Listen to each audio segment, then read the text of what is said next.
வணக்கம், welcome to Chitra Murali's kitchen. இன்றைக்கி நம்ம வந்து அடுத்தடுத்த ரெசிபி பார்க்க போகிறோம். அதில் ஃபஸ்ட்டு நம்ம பார்க்க போகிறது வந்து வெங்காய பக்கோடா எப்படி பண்ணுறது அப்படிங்கிறத பார்க்கலாம். முதல்ல வாங்க. இதுக்கு பாருங்கள், நான் ஒரு வெங்காயத்தை வந்து நல்ல மீடியம் சைஸில் நல்லா நீள வாக்கில் கட் பண்ணி வச்சுருக்கேன். இதுக்கு வந்து பச்சை மிளகா காரத்துக்கு, அப்புறம் கொஞ்சம் கருவேப்பிலை, பெருங்காயம் கொஞ்சம் சேர்த்துக்கலாம்.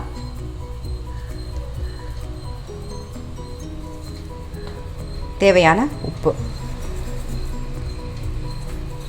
போட்டு நல்லா பெசரிடுவோம். ஃபஸ்ட்டு ஒரு கப்பு கடலை மாவு,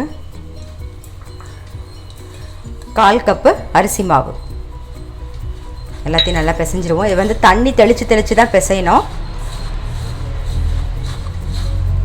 பாருங்கள், நல்லா பெசரின்ட்டோம். இந்த மாதிரி நல்லா கொதிக்கிற எண்ணெயை வந்து ஒரு கரண்டி விட்டுக்கோங்க.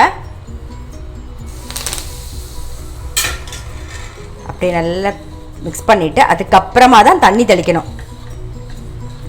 இப்போ கொஞ்சமாக கையில் தண்ணி தெளிச்சுண்டு பிசைவோம்.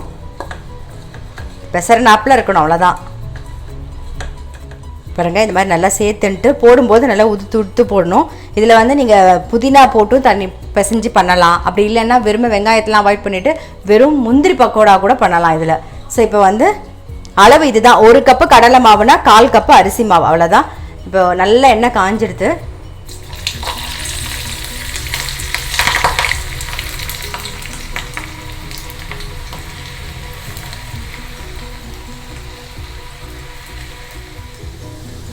இங்கே நல்லா எடுத்துருவோம்.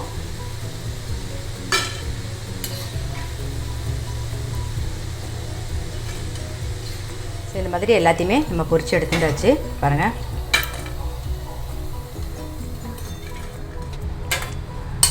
பாருங்கள், சுட சுட கரகரன்னு ஆனியன் பக்கோடா ரெடி ஆகிடுது. அடுத்தடுத்த ரெசிப்பியில் ஃபஸ்ட்டு ஆனியன் பக்கோடா ரெடி ஆகிடுது. இதை பார்த்துட்டு பண்ணிகிட்டே இருங்க. நான் அடுத்த ரெசிபியோடு வர வெயிட் பண்ணுங்கள். பாருங்கள், நல்லா கரன்னு இருக்கும்.